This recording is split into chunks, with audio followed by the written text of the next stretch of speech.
शुरू करो। ठीक है, पौधों में पोषण हम लोग पढ़ रहे हैं। आज क्लास तीसरा क्लास है। ठीक है, क्लास 7 का साइंस है ना, इसे पौधों में पोषण पढ़ रहे थे। आज से पहले हम लोगों ने प्रकाश संश्लेषण पढ़ा था। प्रकाश संश्लेषण में उत्पाद के रूप में हम लोगों को क्या मिल रहा था? कार्बोहाइड्रेट और ऑक्सीजन मिल रहा था, है ना। कार्बोहाइड्रेट उसी को ग्लूकोज भी हम लोग कर रहे थे, जिसका सूत्र क्या होता है? C6H12 और O6 होता है। ऑक्सीजन का सूत्र क्या होता है? O2 होता है। आज हम लोग समझते हैं प्रकाश संश्लेषण का महत्व क्या है। क्या पढ़ेंगे आज हम लोग?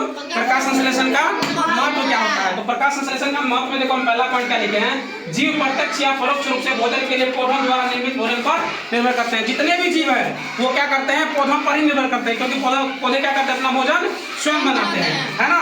दूसरा पॉइंट क्या लिखे हैं? शाकाहारी जीव भोजन के लिए पौधों पर निर्भर होते हैं। जितने भी शाकाहारी जीव है वो अपने भोजन के लिए किस पर निर्भर करते हैं? पौधों पर निर्भर करते हैं। लेकिन मांसाहारी जीव किस पर निर्भर करते हैं? तो मांसाहारी जीव उन जीवों पर निर्भर करते हैं जो अपने भोजन के लिए पौधों पर निर्भर करते हैं। जो अपने भोजन के लिए पौधों पर निर्भर करते हैं, वहीं पे मांसाहारी जीव क्या होता है? शाकाहारी। एक तरह से ये कह लो कि मांसाहारी जीव जो है शाकाहारी जीव पर निर्भर रहते हैं। ठीक है, यहाँ तक कोई दिक्कत? आगे बढ़े।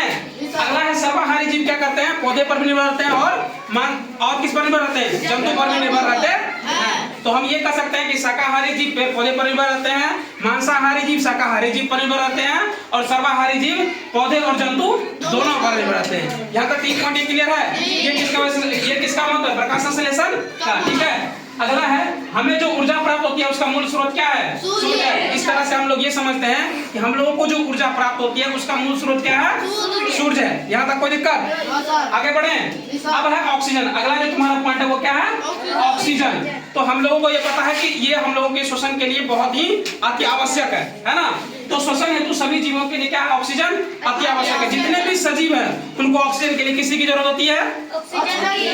उनको श्वसन के लिए ऑक्सीजन की जरूरत होती है। ठीक है, ऑक्सीजन के लिए श्वसन की जरूरत नहीं होती है, श्वसन के लिए ऑक्सीजन की जरूरत होती है। ठीक है, पेड़ पौधे भी श्वसन के लिए ऑक्सीजन का उपयोग करते हैं, और हम ये बात उस दिन भी डिस्कस कर लेते हैं और आज भी बता दे रहे हैं कि पेड़ पौधे भी श्वसन के लिए किस पर निर्भर रहते हैं? ऑक्सीजन पर निर्भर रहते हैं। कि हल्की ही मात्रा में ऑक्सीजन लेते हैं, लेकिन ऑक्सीजन का उपयोग वो करते हैं किसके लिए? श्वसन के लिए। और वो भी क्या करते हैं? कार्बन डाइऑक्साइड छोड़ते हैं, लेकिन बिल्कुल ही कम मात्रा में छोड़ते हैं, जिस कार्बन डाइऑक्साइड का उपयोग वो स्वयं कर लेते हैं प्रकाश संश्लेषण की क्रिया करने के लिए। ठीक है, यहाँ तक कोई दिक्कत? चलो आगे समझते हैं। अगला क्वेश्चन हम लिखे हैं, वायुमंडल में ऑक्सीजन का संतुलन किसके प्रक्रिया द्वारा बना रहता है? तो वायुमंडल में जो है ऑक्सीजन का संतुलन किसके प्रक्रिया द्वारा बना रहता है? प्रकाश संश्लेषण के द्वारा ही ऑक्सीजन का संतुलन बना रहता है। कहाँ पे? वायुमंडल में। समझ गए ना? कोई दिक्कत? आगे बढ़े। कुछ पौधे की पत्तियां हरी ना होकर गहरी लाल, बैंगनी या भूरे रंग की होती है। इन पत्तियों में क्लोरोफिल तो होता है, लेकिन इनका हरा रंग दूसरे रंगीन वर्णों के कारण छिप जाता है, अतः इन पत्तियों द्वारा प्रकाश संश्लेषण होता है। आप ध्यान से समझो, आज से पहले तुम लोगों को पता नहीं होगा कि जो सर बोले हैं क्या कि हरे पेड़ पौधे जो अपना भोजन स्वयं बनाते हैं, लेकिन जिसका पत्ता लाल होता है या जिसका पत्ता रंगीन होता है, जिसका पत्ता क्या होता है? भूरा होता है, वो अपना भोजन कैसे बनाते हैं? तो देखो उसका जो रंग है वो किसके कारण छुप जाता है? इसमें उपस्थित वर्णकों के कारण छुप जाता है। ठीक है, किसके कारण छुप जाता है? इनमें उपस्थित वर्णकों के कारण छुप जाता है। ठीक है, लेकिन ये भी अपना भोजन स्वयं बनाते हैं, क्योंकि इसका रंग न छिपा है, लेकिन इसमें तो क्लोरोफिल अभी भी उपस्थित है, जिसकी वजह से क्या करते हैं? अपना भोजन स्वयं बनाते हैं। तो ये तुम्हारा आज तीसरा क्लास है, और ये आज इसको यहीं पे खत्म करते हैं। आज के लिए इतना ही।